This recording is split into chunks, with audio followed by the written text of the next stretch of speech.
Thanks for joining HR Doctors. Extremely excited to have Lou here with me today. For those of you that are new to HR Doctors, we are a webcast podcast dedicated to bridging the divide, solutions for better employer, employee, and job seeker connection. Again, Lou, thank you so much for being here with me today. Please tell us a little bit about yourself. Hey, hi. Thank you very much, Brent, for inviting me. Yeah, as I think about my career, I'm 76 now, and I started recruiting in 1978, but I actually worked for a living for 10 or 12 years before that. So I was running a manufacturing company when I was quite young, hated the group president. I was probably too young for the job, that immaterial. I thought I could do it and did it, but it was a little bit weird how I accomplished a lot. But when I got into recruiting, and I actually didn't do it as, I couldn't wait to become a recruiter. I was using these recruiters. They had a pretty interesting life. They were very, very successful. So I talked to my wife about it and said, let's give it a try, give it a year or so. And I knew if it didn't work, I could find another job. But as soon as I got into recruiting, I realized hiring was broken. Right. And when you have a background in manufacturing and cost accounting and financial planning and budgeting and engineering, you realize you have to have a business process. And I realized taking those experiences into hiring, hey, I think hiring could be a business process.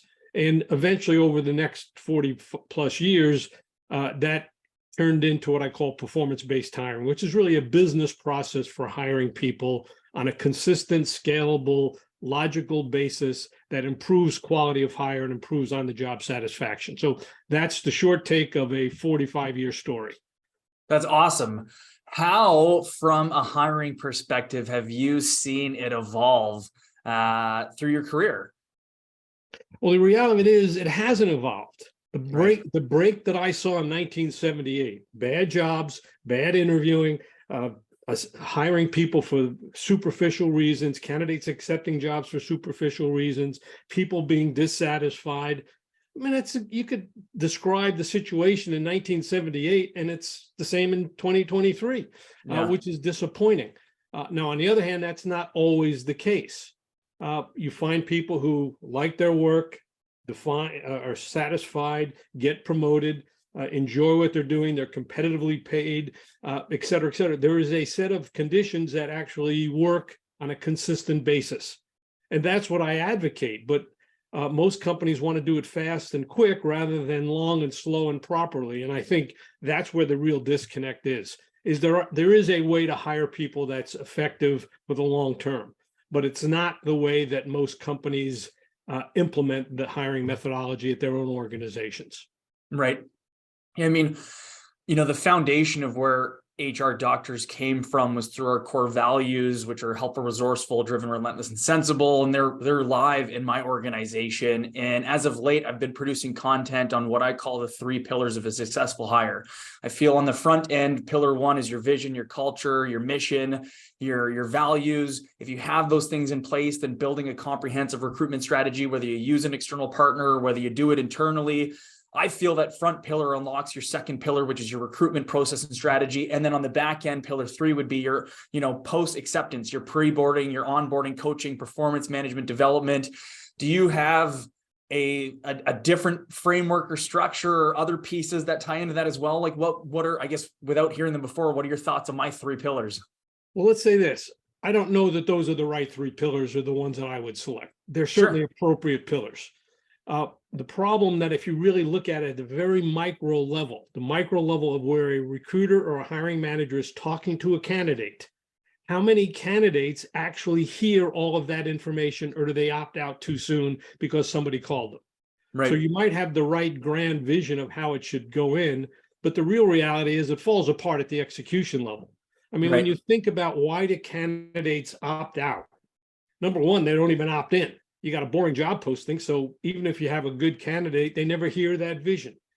Or if you give some assessment test too soon, the candidate never gets to explore it. Or as a recruiter fumbles the opening conversation, the candidate opts out. For all these reasons that you look at, why do candidates make bad decisions and why do companies make bad decisions? Because they're in a hurry. So implementing, let's assume that your 3 pillars are perfectly correct, and I don't want to dispute them. There's certainly lots of different ways to frame them, and they sound logical.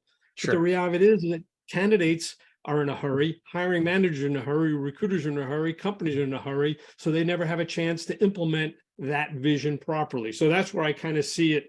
And again, my background, I really was an engineer. My first job was working on a guidance system of a nuclear missile. So you get into this, you get into the specifics of how things actually work. So you can have a, hey, we want to accomplish some major task, but at every little step, that task can go awry. So you say, okay, how do I ensure that all the candidates I talk to are the right candidates, are actually, before they opt out, they actually hear the opportunity that presents itself. And when you think about it, I would say 95% of the time they don't. What's the money? So you call me up as a candidate. I'm a candidate, Brent. Hey, Lou, you interested in this job? Well, what's it pay? That's not enough. I'm not interested. So all of these issues that they never take place in the real world. So you got to say, okay, I got to have a micro level strategy that works one-on-one. And I also have the macro level strategy, which is your vision that makes sense and supportive, and then put all those pieces together. That's not an easy task to accomplish. Yeah. Do you feel, as I shared at the onset, I feel like part of the reason why I created this is because of the disconnect between job seekers and businesses. The share of information has become more readily available with social media. There's businesses that are looking to hire. There seems like there's this constant demand and challenge of an inability to find the right people for their organizations. We're seeing layoffs happen in numbers that are more highly visible now than they ever have been before. And yet there's all these job seekers out there that are saying that they're having a hard time finding jobs. But like I said, we're still seeing this huge demand for people. Do you feel that it's any different now than it was before? Like, are you still seeing the same disconnect in the market, or do you feel it's different or greater now than it was when you first got into the space? No, it's exactly the same. Exactly the problem you said. This could have been, we could be having this conversation. It wouldn't have been on Zoom, of course, in 1978, and you would have said exactly the same thing. Right. You would have said exactly the same thing. How do companies find candidates? How do candidates find jobs? It used to be many, many years ago, a very high touch process, and not necessarily a positive high touch. It was hard to change jobs in the 80s and 90s before the internet and job board. It was hard. They had to find a job posting. You looked in the newspaper. You had to send a letter with your resume, and somebody had to open the letter and read the resume and see if it fit. And then, it was cumbersome. Now you get aggravated, you look on the internet and you apply, and then you keep on pressing apply, and nobody responds. Well, because it's, number one, it's easy, but we've cheapened work. So we've got a different set of problems today than we might have had 30, 40 years ago. But the same thing is, how do you match a candidate to a specific job? How does a candidate find a job? Is it based on skills? Is it based on academics? Is it based on interpersonal relationships? All those kinds of things make this a pretty tough problem. So I was thinking, how do you blend technology and high touch together to make the process work? We have achieved it in a methodology called performance-based hiring. The idea is we spend more time with fewer people, we pre-qualify people, but nonetheless, it's not an insignificant challenge to overcome. And I think if you just try to use technology and artificial intelligence to do it at the scale level, it becomes impersonal and becomes frustrating from both sides. And then the focus, the win is hiring for tomorrow. Hey, I want to get somebody started next week. And the candidates think, I got to get another job by next week. So it's short-term thinking rather than, okay, I need to put myself on a better career trajectory. That takes a little bit more time and a little bit more logic, but it's a different process. Right. One of the things we previously discussed is, I guess, through the evolution of your career, and now you've got what you call win-win hiring. Is that kind of the all-encompassing? If you could go to a business and say, this is how you do it, that kind of covers it, or is that more of a siloed part of the process? No, it's definitely a loud part of the process, but it's not the end game. It's conceptually what it basically means. So let's assume you were a candidate of mine, Brent, and I would say, Brent, I'd like to talk to you about a career opportunity. And you say, yeah, I'm happy to chat. I said, but the logic here is, Brent, this will take more time. If I decide to present you to my client, a hiring manager for a job, there's a high probability you will get an offer. I only send 3 or 4 candidates. All my candidates are seen. So there's a 25, 35% chance you will get an offer. But Right. before you get an offer, I'm going to say something to you. Let's assume it's a month from now and you actually get an offer, but you could think about it today is I'm going to say, forget the money. You really want this job. And I call this process, Brent, win-win hiring, meaning you're hiring for the anniversary date, the first year anniversary date, not the start date, Right. where you see this job as a good career move and you're excited a year from now after you start. And the hiring manager says, I'm glad I hired this candidate. Right. That is hard to achieve. But by asking you to say, forget the money, why do you want the job? I want you to think about the work itself, the company itself, the team itself, the hiring manager, the work-life balance. Obviously, the compensation's got to be competitive, but you've got to think about all of these things as you decide to compare offers and accept one. And maybe all of those components, Brent, are your three pillars, but nonetheless, that's what it is. That takes a lot of work. Yeah. But by doing it, achieving it, candidates will be more satisfied. Their performance will be higher. Their satisfaction will be higher. Their turnover will be less. The results will be greater. You'll raise the talent bar. You'll change whom you hire and how you hire. That's a nice, compelling mission and a goal. But hey, you still got the micro level. You still got to do all these activities to pull that off. So conceptually, that's the right thing. So your question of win-win hiring, is this all encompassing? Yeah, that's kind of the goal. But the reality is, it's a lot of work at the detail and the micro level. You got to put all those pieces together. When you work with a business, I'm assuming on the front end, the goal is to discover their value proposition within the win-win. Is that something where you're finding more and more companies have these things dialed in and have really readily available answers? No, it's still weak in a lot of these areas. It's the problem is you can't generalize that win-win hiring. If you're hiring a cost accounting for a manufacturing company, that's different for a sales rep selling in the same company. Right. That's different than the marketing who's launching the product, or the software developer building the interfaces and the customer service centers. I mean, so each job requires some understanding of what are those components to achieve a win-win hiring. For a cost accountant, it might be attention to detail to really save money. For the marketing person, it could be developing good competitive advertising. For the sales rep, it could be conducting detailed solution selling analysis. So you can't just take this generic approach and say, apply it to every single job. No, the hiring manager has to do it. And if the hiring manager doesn't want to do it and the company doesn't require the hiring manager to do it, it won't happen. And that's really where the whole thing falls apart. Conceptually, win-win hiring makes logical sense. It is done with good hiring managers do it, but when you try to scale it at the company level, I don't want to say it generally falls apart. It's hard to implement that methodology, despite all the logic, all the research that said this is the way you have to do it. And they said, I got to hire somebody. I don't care if they're the best person. I'll just hire somebody who can do it and I'll deal with it.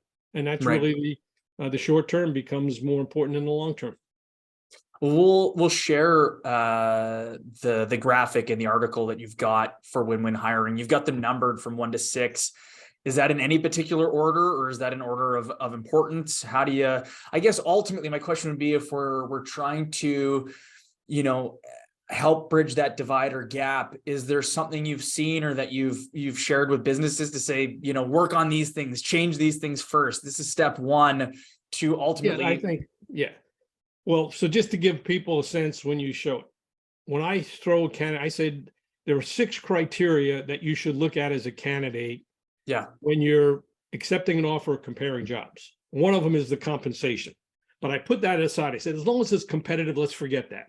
Right. The other one is the content of the work itself. Is this work you really want to do? Because if you don't want to do it, it doesn't matter how much we pay you. Another step, and I'll call it step 2, is the people you do it with and the hiring manager. If you and the hiring manager don't get along, it isn't going to happen. I don't care if you love the work, and that's why I left corporate America. I love what I was doing. I did not want to leave, but I couldn't deal with this person.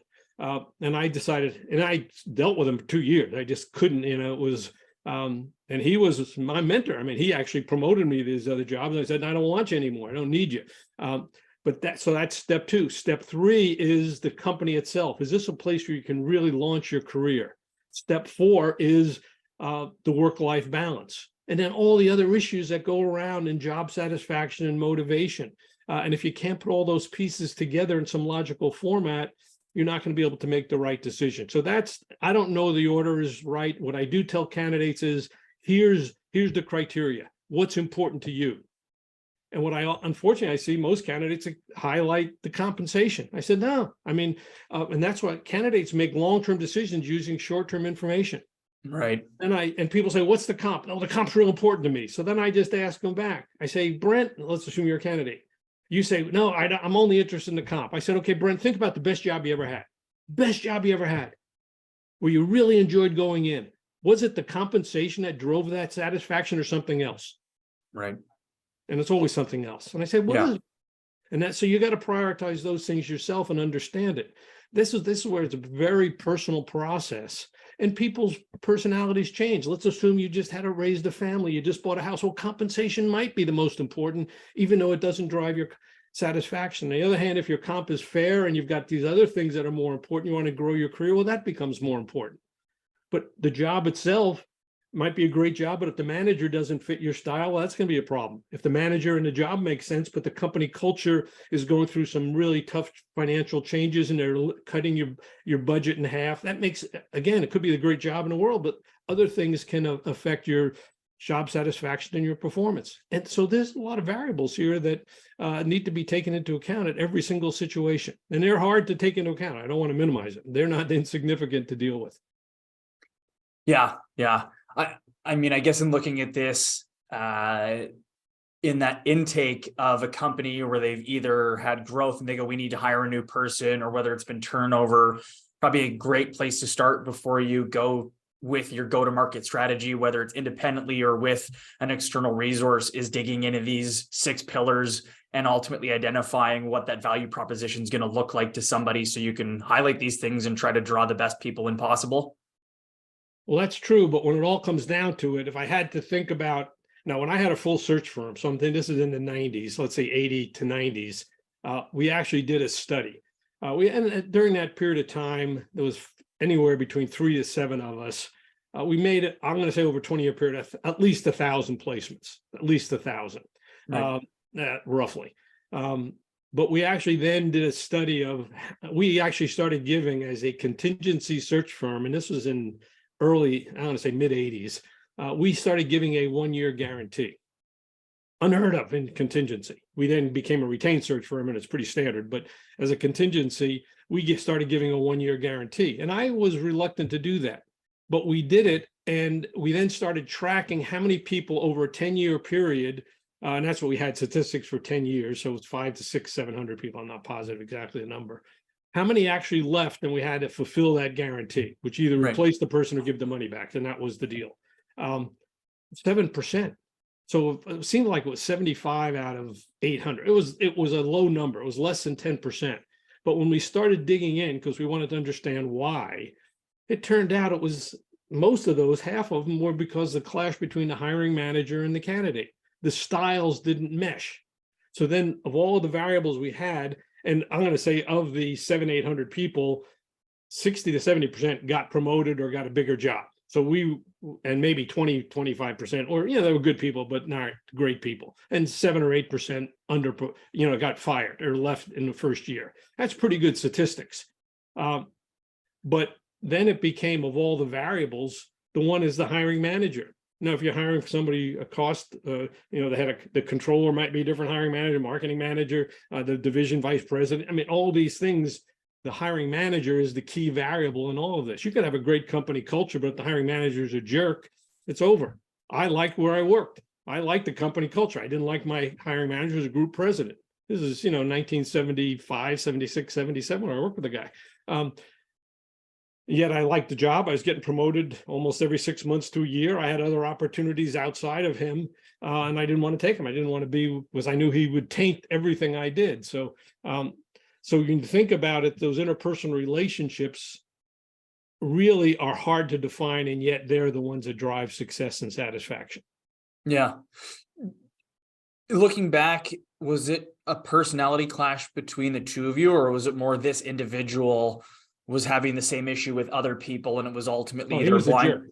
Yeah, so it was a blind spot or weakness within the organization. I call it managerial fit. And I had another client, and I'm going to say this about 15 years ago, and it was president of a company. I don't know how he heard about us, but regardless, he said, Lou, I've just introduced all my team to this Blanchard's I don't exactly know what he called it, but whatever it was, there was a book on how leaders have to adapt their style to their subordinates.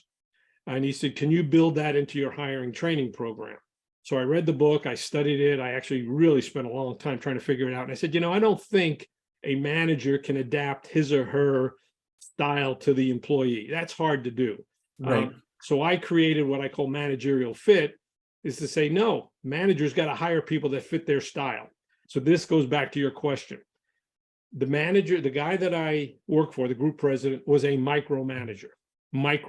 Everything had to be done his way. And he was not a nice person.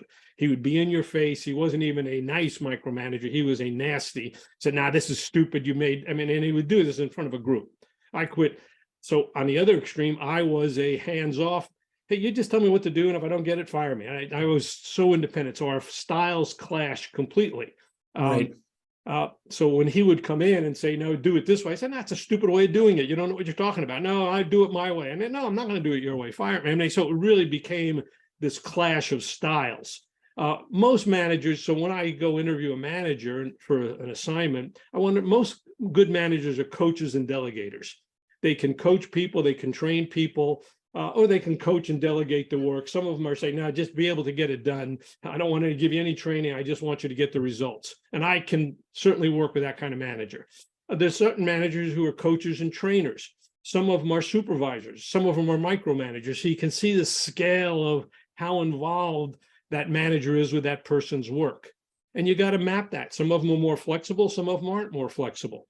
But that's important. And subordinates, on the other hand, some subordinates need a lot of support and training. They need a lot of feedback. Others don't want any feedback. So you kind of have to map that manager's style of how he or she delegates and supports the person to what does that subordinate need in terms of support and delegation? How much do they want and what do they actually need? So you really got to focus on that. That's the variable that affects all of these things, most importantly, and affects on the job performance. Right. Did you find that answer, but it was an important one. Yeah, no, absolutely. Do you still feel, there's been an evolution. There's way more information that's being shared. There's tons of resources available. There's endless amounts of communication about, let's say a great salesperson doesn't make a great sales manager. And I know you've kind of alluded to this, but you still feel like, is that the number one biggest blind spot, or is it all these things together? Like, I guess ultimately, if through your experience, is there this thing where you can say to, any business that's out here watching this or paying attention, like, is there this critical piece or this one main pivotal linchpin that's focus on this and it unlocks the rest of the potential? I would say two things. I don't know that there's two. I think the first thing I would say, so let me kind of give you my first search assignment to give you an idea on it. First search assignment was in 1978, first week in January 1978. Prior to that, I was running a company with 300 people, the last day of 1977. My first assignment was for a plant manager in the automotive industry. The company president was looking for a plant man. I had given the 6 months notice, so I had search assignments already planned out. It wasn't that I started cold on day one. I had a lot of things going on, but I knew I had one search assignment as soon as I started. So I went out to the manufacturing facility, gave me a laundry list of skills, experience, competencies, engineering background, has to have this, 10 years in this experience, understands this kind of manufacturing process. And I looked at it and I said, Mike, this is not a job description. You've got a list of skills, experience, and academics. This is a person description. Let's put the person description in the parking lot. Tell me about the job. What do you really want the person to do? Right. And we walked through the plant, and it was turn around the plant. So I was comfortable in that job. We walked through the plant an hour later. We said, okay, here's what we have to do. New processes, new layout, new supply chain, understand this procurement, how to set up, whatever it was. It was, what do you need to do to this plant to make it work? I have never used the job description that defines skills and experiences. So in this afternoon, I'm looking for an agricultural trade group. I'm helping the board of directors hire a CEO. And the list, now this is a month and a half ago, they gave me the list. I'm reviewing the final list today. Right. It was what do you want the person to do? They have a list that has to have 15 years experience, has to understand agriculture, has to have this kind of degree. I said, no, what do you want the person to do? What do you have to accomplish? This is a $500,000 job. And I just said, what do you have? And the whole board is saying, wow, never heard that. Anybody do that? But we got a major search firm to focus on what the person needs to do. So that's number one. If you don't know the work the person needs to do, success is problematic. Number two is, can that person work with the hiring manager? I mean, you can say a person has to work with the culture. The hiring manager defines the culture. You got a crappy culture and a great hiring manager, you'll be successful. You got a crummy hiring manager and a great culture, person will be unsuccessful. I mean, it's so the dominant thing is the hiring manager. So if I had to say two things, what are the linchpin? Define the work as a series of performance objectives and make sure the hiring manager and the candidate and the new hire can work collaboratively and together. You get those two things, you got a high probability of success. Yeah, and if we go back to your first one there, so assuming that's something you see often, why do you think they get hung up on trying to identify like who that perfect person is, as opposed to like this sometimes magical person, as opposed to this is the job that needs to get done, and trying to hire based on getting it done versus who we think is going to be the person that can do it? Well, let me kind of give you another story. So this was about Sure. 20 years ago now. And it was when the .com and the internet was booming. So let's assume it was late 90s, early 2000.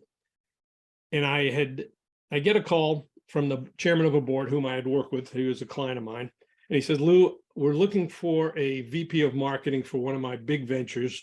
And the president and the CEO he's looking for the wrong guy. Would you just go in and have him develop your performance-based job description? So I go in and meet this president, and he didn't want me there. He said, I don't want to, you don't know what you're doing. Have you ever worked in this internet business? You've ever placed a VP marketing? And I was a recruiter and I wanted the search assignment, but and it would have been in today's dollars, $300-400. So it was a big job. It Sure. wasn't that much then, but it was half that, but irrespective. But I was only going in there to define the work. I never wasn't, and the guy who brought me in just wanted me to have the president rethink how to think about work. Says, I need somebody who's got a master's degree from a top school, a master's in engineering and in business. Have you ever hired people like that? I need someone with 5 to 8 years experience doing this exact thing. And I need someone from only the top schools, here's Stanford, Caltech, or he was really giving me this list of world-class person. And he didn't want me in the room. He was really discounting me so he could talk to the board and say, I talked to Adler, but he's no good and I don't want him. So I just said, Lee, let me just ask you one question. And this is after a half hour of being berated. So, I mean, this was not insignificant. Sure. And I was taking a lot of heat. But I'm from the Bronx, and so I didn't care. In manufacturing, you take this heat all the time. So I said, Lee, let's assume you hire a great person, whether it's me or anybody. You hire a great person. It's a year from now, and the person is a remarkable person.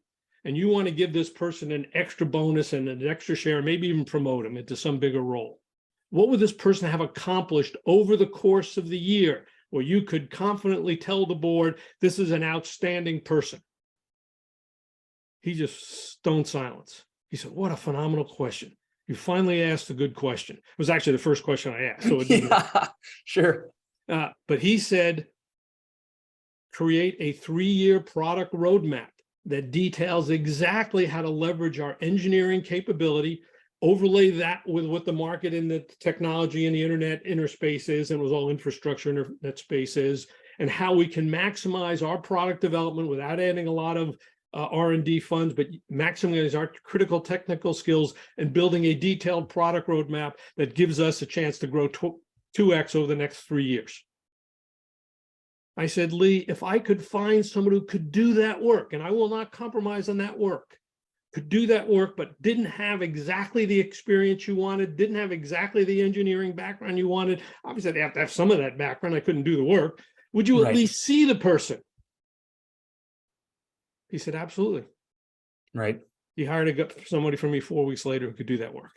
Right. So the idea is to convert this mindset of what skills, experience, and personality looks like into an outcome, and then just say to them, would you at least see somebody who's accomplished that? And I tell my clients, I will not compromise on their ability to do the work. You just give me don't get hung up on the skills and experience. If they can't do the work and aren't motivated to do it, fine, don't hire them. But don't worry about everything else. Worry about, can this person do that work that you need done? And that was the game changer. That was the game changer. Right. And then how would you then take that and tie in your next piece of going, if they were reporting into this person or to somebody else, going, how do I then ensure that the person that I find is going to mesh and that the styles are gonna align? It's a great question. Well, certainly I've got to be a good interviewer. Yeah. So if I'm presenting a candidate and my question to the candidate would be, I mean, obviously there's more to it than that. I just say, hey, Brent, if you're the candidate, hey, Brent, you got to put a product, the biggest accomplishment over the years, you got to get a product roadmap in the next 6 months that really lays out this internet and what's going on and how you're going to tap into these resources to build a very complicated product roadmap. Have you ever accomplished anything like that? Walk me through it. So what I do is I take that performance objective, convert it to a question, and I'll spend a half hour to an hour with you on walking you through that, usually 15 to 20 minutes to understand what you've accomplished that's most related to that.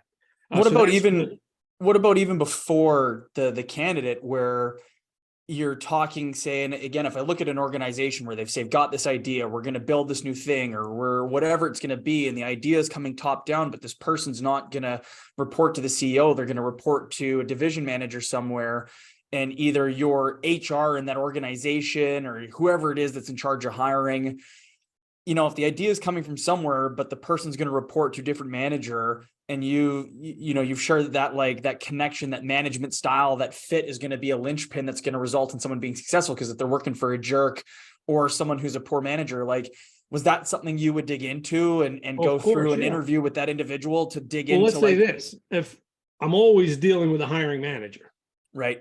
So I'm always dealing. So the question, that exact question of, tell me, here's what you need to get done, Brent. Walk me through it. I'd also say, Brent, tell me, what was the role the hiring manager played in that? What was the role that, and I asked this question for every one of the accomplishments. Tell me about your biggest accomplishment, biggest team accomplishment, biggest this accomplishment.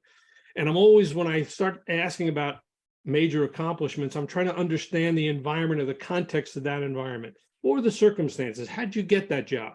What was your hiring manager like? Walk me through the role that hiring manager played in guiding you and delegating and managing along. How often did you spend time with him? What was your hiring manager, your best hiring manager? What was your worst hiring manager? So you start asking about major accomplishments and the environment behind that, particularly the relationship with the hiring manager. You start understanding the role the hiring manager had in that person's success and or that person's failure. Tell me your biggest failure. What was the cause of that? Not enough resources, the hiring manager. What do you think of this hiring manager? So I'm always focusing on that relationship and those questions on the hiring manager and trying to understand the context of that person's successes and that person's failures and trying to map that to the new situation.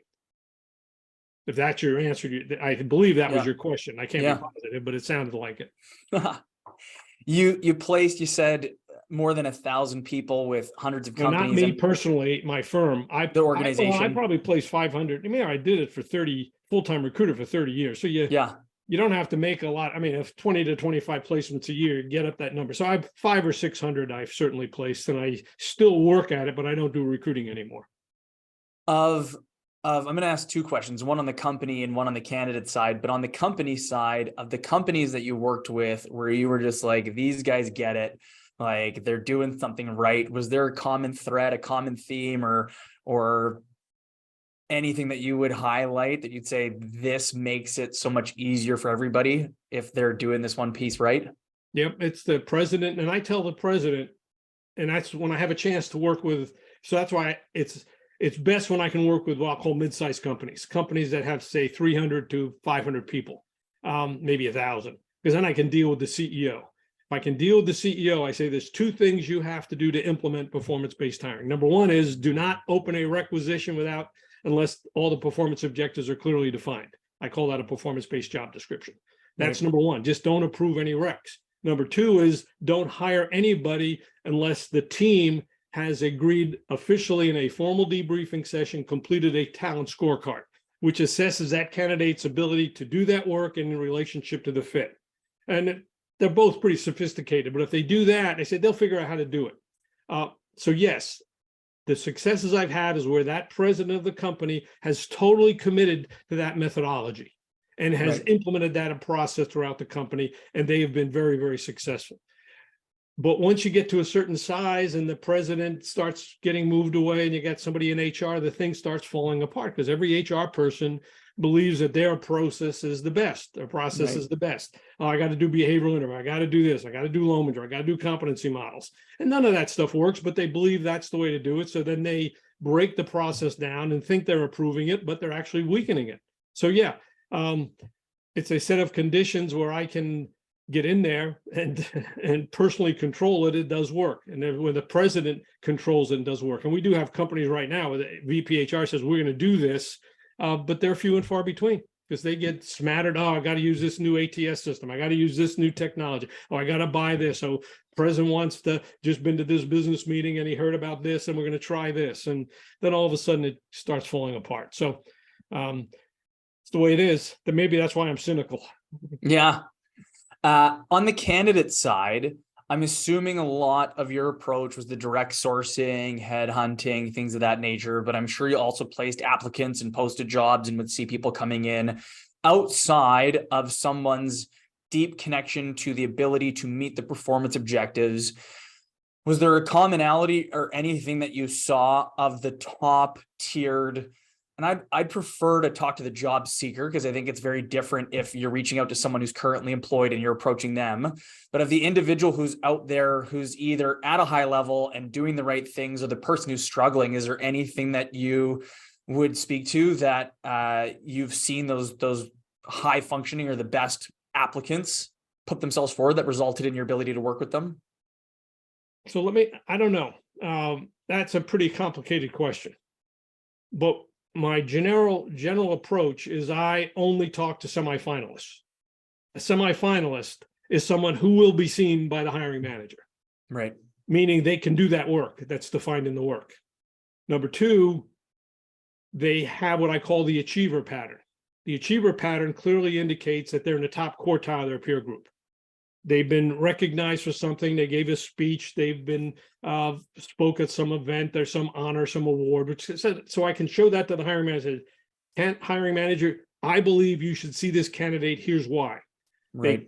They've accomplished the work and they have clearly been recognized for accomplishing being successful at it. My manager says, of course, I'll talk to the person. I didn't even say hire. I said, just talk to the person on the phone. The other part is when you think about the whole process, I got to get someone who's going to accept an offer and it won't be the biggest money. Never had the biggest money. And if I do, it's luck. But it's got to be competitive money and it's got to be the best career move. Then I know I can close it. So I look for candidates as a semifinalist who would see this job as a career move. It could be that their company is flattening out. The company's going through some troubles and I can move them from industry A to industry B, which is better. I could give them a better title. I could put them on a faster growth path. But I look for those kinds of things. So I don't talk to a lot of people. I do not. I talk to semifinalists only. And a lot of them are referrals. Not all of them, but a lot of them are referrals. And I know how to play the game. And I look at LinkedIn, and I can get referrals for almost any job in 24 to 48 hours who are excellent. I mean, aside from the fact that I got a pretty deep network, but I can build a new network. But I only talk to semifinalists or people who can give me a semifinalist. I don't have time to talk to people who are fully skills qualified, who are desperate. So the other part is that these people are hard to close. They will be discriminating. The other one is they do not make superficial decisions. Right. And I know that they'll get a counteroffer. I know they'll get another offer. Even if they're not looking, as soon as I start talking to them, they will look. Well, I got this one job. Let me see if I can find something else. So I'm thinking about that all the time. So is that an ideal candidate that I look at? No, I don't know. I'm looking for someone who is likely to take an offer and likely to be seen. And I know that there's going to be some competition. So I've got to persist. I got to make sure that they don't opt out for stupid reasons. And I've got to be in a position to close and without the biggest budget. So I close with the best job. And if I don't get there, fine. I tell candidates, if this is not the best job, it might not be the best money, but if it's not the best job, don't take it. And I'm certainly fine with that. But my obligation to you is to get you all the information to make the right career decision. Awesome.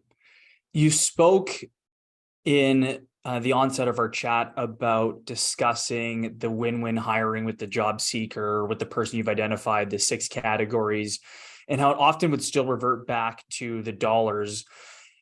Did you feel when you were talking to these, these top tiered candidates that you reached out, these, I forget what you called it, not the finish line. What'd you call it? How did you describe them? The anniversary Sorry. date or? No. They were kind of at the end of the process. They'd already kind of been screened. And anyways, Okay. From their like personal vision and mission of understanding what's important to them in work and managers, would this still be something you would often have to pull out of them, or did a lot of them already have the answers? They were high level, they were high achievers. And like, again, did a lot of them already know what that looked like, but just maybe hearing the question, or was it something you really would frequently have to dig in with them and help them realize what their vision was and that they didn't really know it? I think it's a combination of both. Yeah. There are some great people who aren't great interviewers. There are great people who aren't really thinking about it. So I do remember one story, and this was after I only been a recruiter for 3 or 4 years, maybe 5 years at the time. And I was a contingency recruiter. And I know you know what a contingency recruiter is, but I mean, I didn't get paid unless the candidate accepted the offer and started. Right. And I remember on a Monday, a candidate told me he was going to take an offer, and this was in the electronics industry, and it was a pretty good job. I think it was plant manager again, but I'm not positive. And he told me on Monday he was going to take my offer, and this would have been about a $200K offer in today's dollars. So you're talking about a $60,000, $70,000 fee. Now, obviously, it wasn't that fee then, but it was in today's dollars. It was still 60, 70,000 pure. Sure. Either on Monday I had it. If he didn't take it, I didn't get it. It was zero. So being contingency, you're rolling the dice a lot. But he told me on Monday, I'm taking your offer. He calls me on Wednesday and says, I'm not taking your offer. So basically, I lost $60,000 in 48 hours. And I was devastated. I mean, it was pretty crushing. And I said, what happened since we talked on Monday? He said, well, I got another offer yesterday, and it was for more money and closer to home and a better title. And I said, well, tell me a little bit about it. And I mean, I was kind of blown away. So it took me 5 or 10 minutes just to calm down to even ask the question, because I just lost $60,000, $70,000. Right. It was pretty devastating. And I don't know what made me say it, but as he described it, I said, John, you're making a strategic decision using tactical information. And I just spouted that out just because out of pure, he said, what do you mean? I said, everything you've said about why you're taking this other job is what you get on the start date. Yes, it's a manufacturing industry. It's closer to home. We're talking 3 to 4% more money, and it's definitely a VP operations versus a plant manager. But think about long term. In 2 to 3, that's an old line manufacturing company. In 2 to 3 years, you're not going to be any better than you are on the start date. Right. No better. You will not be worth a single dime more than you are on the day you start. On the other hand, you're going into this other job. I know the title is a little bit less, the money is a little bit less, the drive's a little bit more, but you're going into the state-of-the-art electronic assembly facility making displays. And this was when all computer displays, laptop displays in airports, we're going through dramatic change from these old line video tubes to flat screens. I mean, this was really that evident. You're going to be in the state-of-the-art market in a new technology. The parent company is investing in this, and you've decided to walk away from that. You've just made a long-term strategic decision using short-term tactical information. And I think you're making a career mistake. And that's all I said. I didn't know and I was desperate. I wanted to make that placement. I was desperate. I knew that I had him to think about it. I didn't know that I'd get him to change his mind. Calls me the next morning and says, Lou, boy, I'm glad you gave me that speech. I'm going to accept your offer. So he took my offer. I thought, thank God. I was ready to hug the guy with the phone, but neither here nor there. So it was a big fee. It was probably my biggest fee for that year. So it was very important. But more importantly, he calls me 9 months later. He says, Lou, best decision I ever made. I've just been made VP operations for all the Western region of the United States, 4 manufacturing facilities in Silicon Valley and Southern California.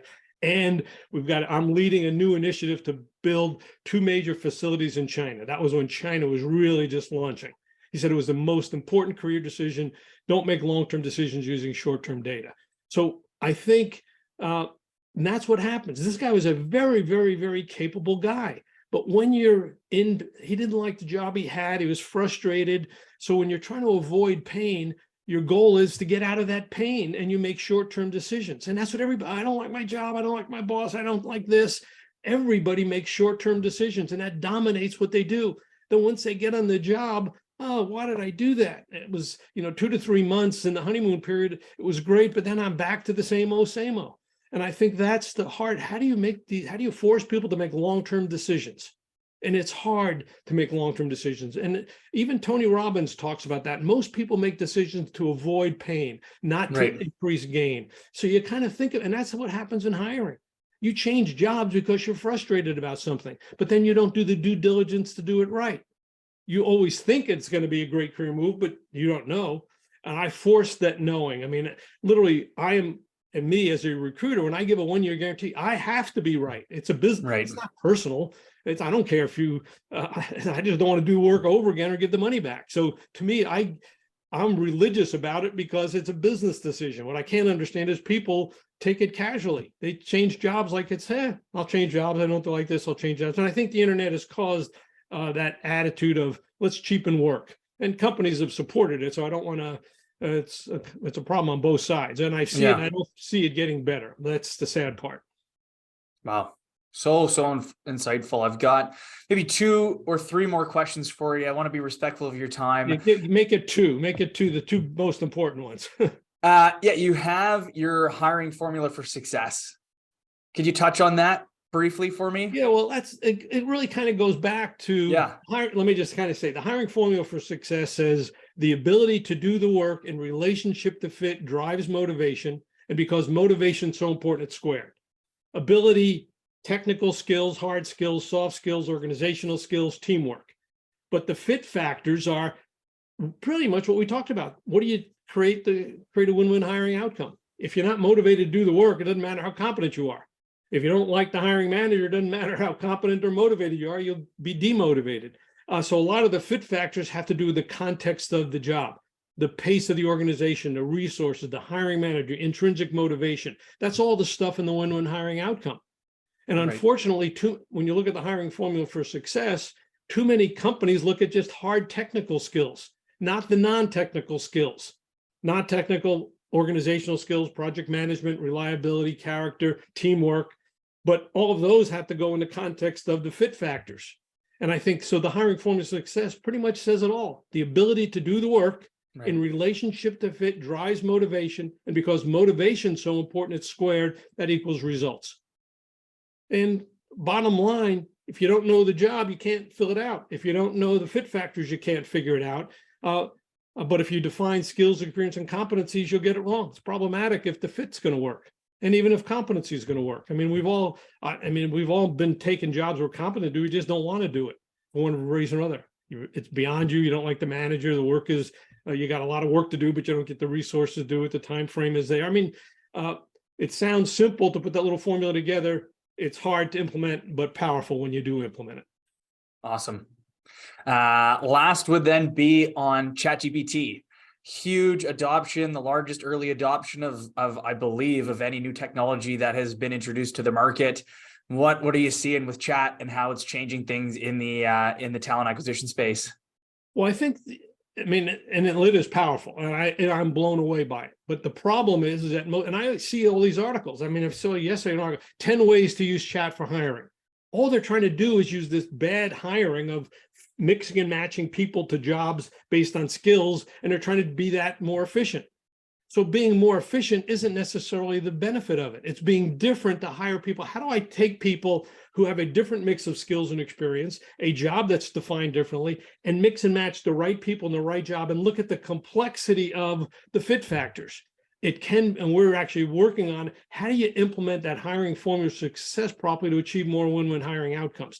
That's a different way of thinking about it. Not just trying to be more efficient doing the same thing you're doing today, but being different and doing it better to raise quality of hire, not just to fill jobs more quickly. And I think that's really the possibility that ChatGPT offers to everybody. And that's what we're doing in our training. Amazing. Lou, how can people learn more about performance-based hiring through you guys? Well, the best way is just join our book club. I mean, it's free. You go to hirewithyourhead.com. That's the name of the book, Hire With Your Head. I'd love you to buy the book. I make $1.50 every time you buy one. But Wiley is happy, so they'll publish another one. But then we also, every month, we meet and we discuss some of the chapters in the book. But to me, that would be the best way. Just go to hirewithyourhead.com, join our book club, come to the event. And we talk about these issues real time in real practical situation. How do you define a job? How do you do this? How do you find candidates? How do you network? Whatever it may be. How do you close the deal? I mean, all those things we talk about, we just go through different chapters in the book and different topics. So that would be the best way to get in touch and stay in touch.